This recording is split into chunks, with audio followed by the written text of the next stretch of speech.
Congressional investigations. Workplace scandals so severe that former employees testified before the United States government. A fan base that celebrated when the NFL forced him to sell the team. This man did not just fail as an owner, he became the most despised figure in professional sports history.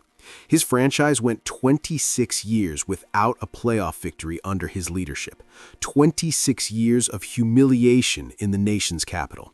He is the undisputed worst owner in NFL history, and he is the final name on this list. But before we expose him completely, you need to understand that he is not alone. There are 10 owners who destroyed franchises, betrayed cities, and wasted generational talent because of ego, greed, and incompetence. These are their stories, and some of them will make your blood boil. Before we begin, if you are passionate about the NFL and want content that tells the truth about this league, subscribe to this channel right now and turn on notifications. New videos exposing the real stories behind professional football drop every week. Do not miss what is coming next. Now let us get into the list. Reggie White was the greatest defensive player of his generation. The Minister of Defense, a man who terrorized quarterbacks with a combination of power and speed that the league had never seen. He played 8 dominant seasons for the Philadelphia Eagles and earned the right to be paid like the legend he was. Norman Braman refused. The Eagles owner watched Reggie White become a free agent in 1993 and did nothing. No competitive offer, no attempt to retain the greatest player in franchise history. White signed with the Green Bay Packers for a contract that the Philadelphia could have easily matched. 1 year later, the Eagles went 7-9. 2 years later, Reggie White led Green Bay to the NFC Championship game.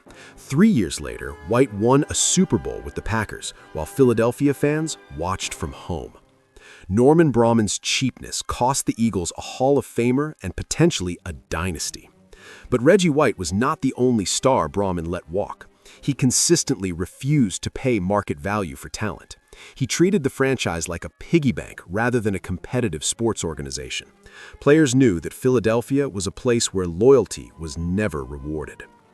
Braman sold the team in 1994. The Eagles did not win a Super Bowl during his tenure. They came close multiple times, but close requires investment. Norman Braman never understood that simple truth. But at least Braman was quietly cheap. The next owner was loudly desperate and made a decision so catastrophic that it became a punchline for decades. Leon Hess stood at a press conference in 1995 and said words that would haunt the New York Jets forever. He announced that he was 80 years old and wanted to win now. The desperation was obvious. The impatience was obvious. What happened next was a disaster. Hess hired Rich Kotite as head coach. Kotite had just finished a 7-9 season with the Philadelphia Eagles. His offensive philosophy was outdated, his motivational skills were non-existent. But Hess believed that desperation could substitute for competence. The results were catastrophic. In 2 seasons, Rich Kotite went 4 wins and 28 losses. 4 wins, 28 losses. One of the worst stretches in NFL history. The Jets became a national joke. Their franchise quarterback left. Their best players demanded trades. The entire organization collapsed into chaos. Leon Hess wanted to win now. Instead, he produced the most embarrassing 2-year stretch in professional football. Hess died in 1999 without ever seeing his Jets reach a Super Bowl. His impatience and desperation created wounds that took years to heal. The lesson was clear. Wanting to win is not the same as knowing how to win. But at least Hess only damaged the Jets for a few years. The next family has been damaging their franchise for generations. The Arizona Cardinals have existed since 1898. They are the oldest continuously operating professional football franchise in America. In over 120 years of existence, they have won exactly 1 playoff game since 1947. 1 playoff victory since Harry Truman was president. The Bidwill family has owned this franchise since 1932, nearly a century of control, nearly a century of failure. The common thread is cheapness. For decades, the Cardinals refused to invest in facilities. Their training complex was embarrassing compared to other franchises. They refused to spend on free agents. They refused to build a proper scouting department. They treated the minimum salary cap floor as a target rather than a baseline. Players knew that Arizona was where careers went to die. Star talent avoided the franchise. Draft picks demanded trades. The Cardinals were a poverty organization in a league filled with billionaires. When they finally reached the Super Bowl in 2008, it felt like a miracle. They lost to the Pittsburgh Steelers. The window closed immediately. Decades more of mediocrity followed. The Bidwill family has presided over the longest stretch of sustained losing in professional sports history. Other owners have bad decades. The Cardinals have had bad centuries. But the Bidwills at least occasionally showed flashes of competence. The next owner produced 5 decades of almost uninterrupted misery. William Clay Ford Sr. bought the Detroit Lions in 1963. He owned them until his death in 2014. 51 years of control, 51 years of failure. One playoff victory. In half a century, the Detroit Lions won exactly one playoff game. They are the only franchise in NFL history to go winless in a 16-game season. 0 wins in 2008. Perfection in reverse. William Clay Ford loved the Lions. That was never in question. He attended games faithfully. He cared about the team emotionally. But love does not equal competence, and William Clay Ford made catastrophic decisions repeatedly. He hired Matt Millen as general manager. Millen had 0 front office experience, 0 scouting background, 0 qualifications for the job. He was a former player turned television analyst who Ford liked personally. Millen held the position for 7 years. His record was 31 wins and 84 losses. He drafted wide receivers in the first round 3 consecutive years while the team needed help everywhere. The Lions became historically bad under his leadership. Ford refused to fire him for years because of personal loyalty. That was the pattern. Ford prioritized relationships over results. He kept failing coaches too long. He kept failing executives too long. He made decisions based on comfort rather than competence. 51 years, 1 playoff win. The Ford family still owns the team today. Detroit fans have known nothing but suffering for their entire lives. But at least Ford was trying to build something. The next owner was a legend who destroyed his own creation. Al Davis was a genius. He built the Oakland Raiders into one of the most iconic franchises in professional sports. He won 3 Super Bowls. He revolutionized the game. He coined the phrase, "Just win, baby," and lived by it for decades. Then he got old, and he refused to let go. By the 2000s, Al Davis was making decisions that contradicted everything he had once stood for. His drafts became disasters. His personnel moves became inexplicable. His ego consumed what remained of his judgment. 2007, the Oakland Raiders held the first overall pick. The entire football world knew that Jamarcus Russell was a risk. He had talent, but questionable work ethic. He had arm strength, but concerning decision-making. Al Davis drafted him anyway. Russell became the biggest bust in NFL history. He was out of the league within 3 years. He was overweight. He was unprepared. He allegedly watched game film with the screen blank. The Raiders had wasted the most valuable pick in football on a player who did not want to work. But Russell was just the most famous mistake. Davis drafted speedsters who could not play football. He signed aging veterans to massive contracts. He fired coaches constantly, creating chaos and instability. The Raiders went an entire decade without a winning season. The franchise that had once terrified opponents became a laughingstock. Al Davis died in 2011, still clinging to control. The legend had become the villain of his own story. He proved that genius has an expiration date, and ego prevents you from seeing when that date has passed. The next owner did not have genius to lose. He just had cheapness that bordered on parody. Mike Brown inherited the Cincinnati Bengals from his father, the legendary Paul Brown. He inherited a franchise with history, credibility, and a path to success. Then he systematically destroyed all of it through cheapness. For years, the Bengals did not have a proper scouting department. Other teams employed dozens of scouts who traveled the country evaluating talent.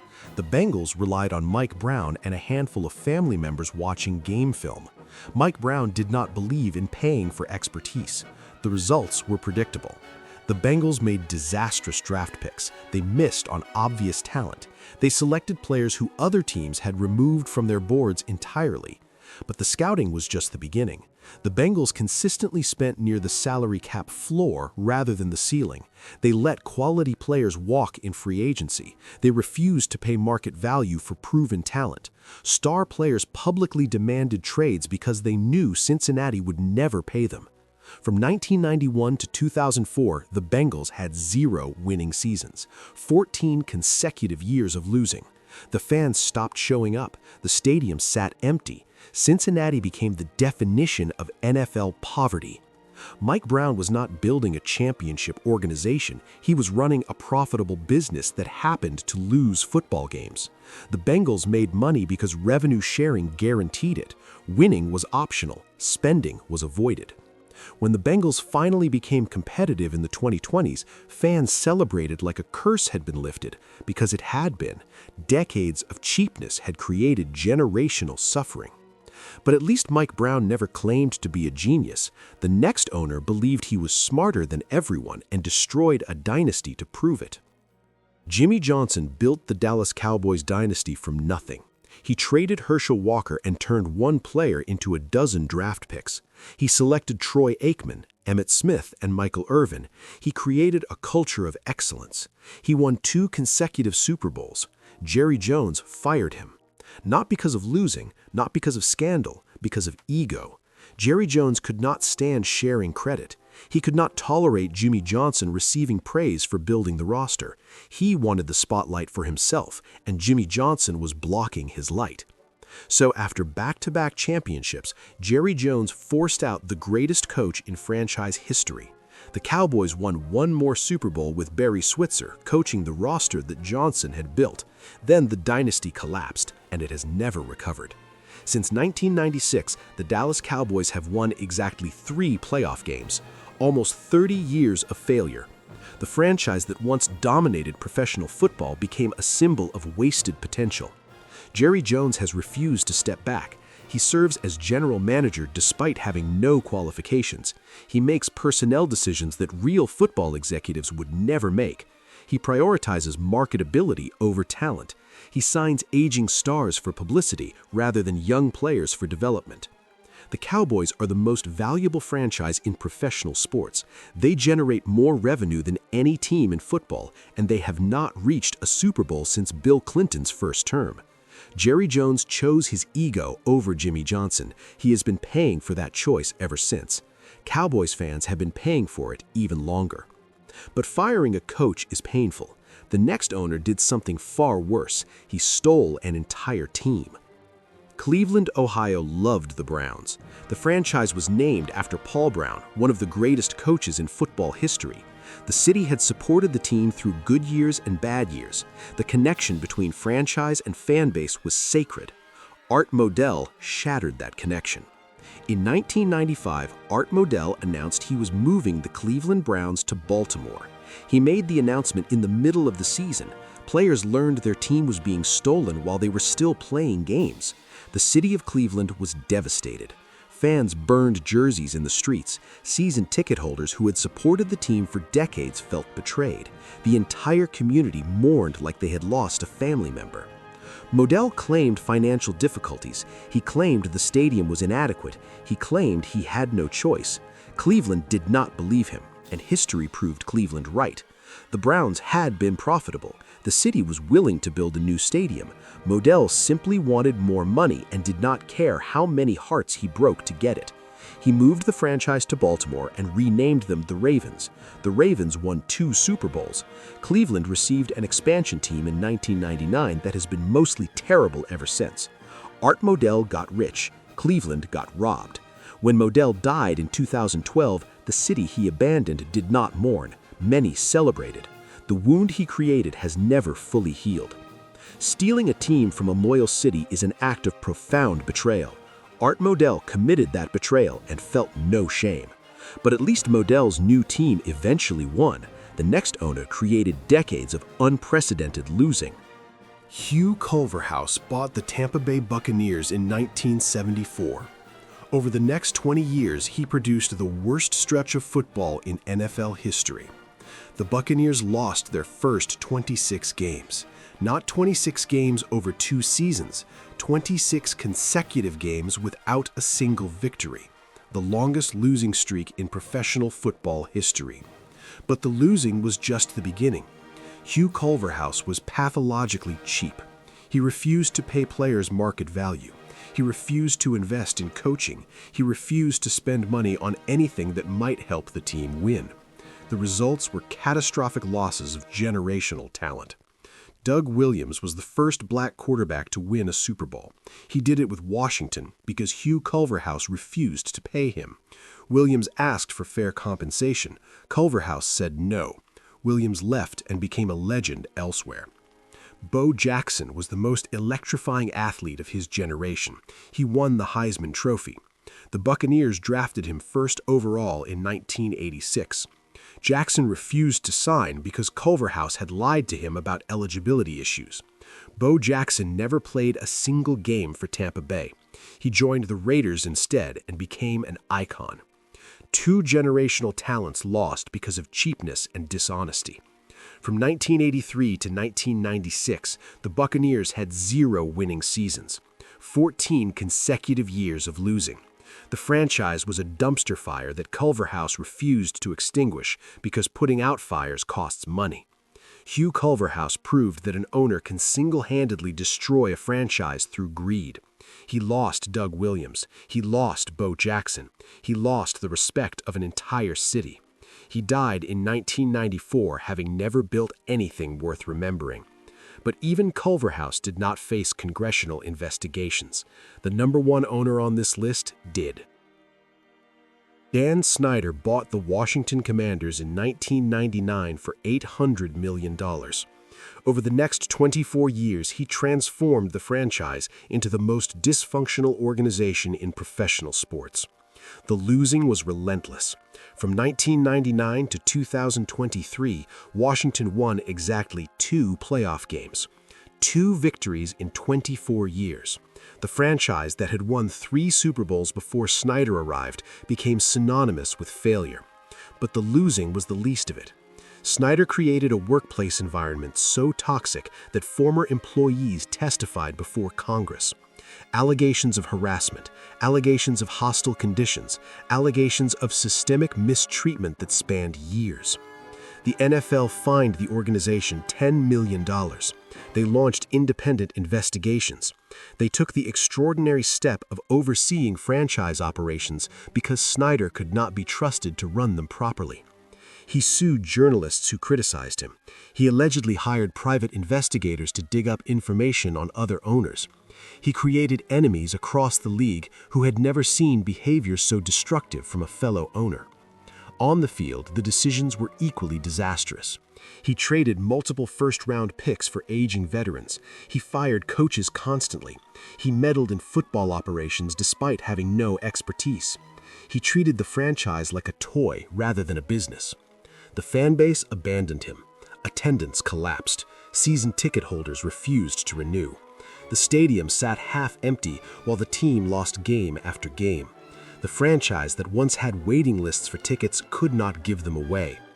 In 2023, the NFL essentially forced Dan Snyder to sell the team. The league had decided that his continued ownership was damaging the entire product. Other owners wanted him gone. The commissioner wanted him gone. Everyone wanted him gone. Dan Snyder sold the Commanders for $6.05 billion, the highest price ever paid for a professional sports franchise. He got rich beyond imagination, but he left behind a franchise in ruins, a fan base traumatized, and a legacy of failure that will take decades to erase. The worst owner in NFL history.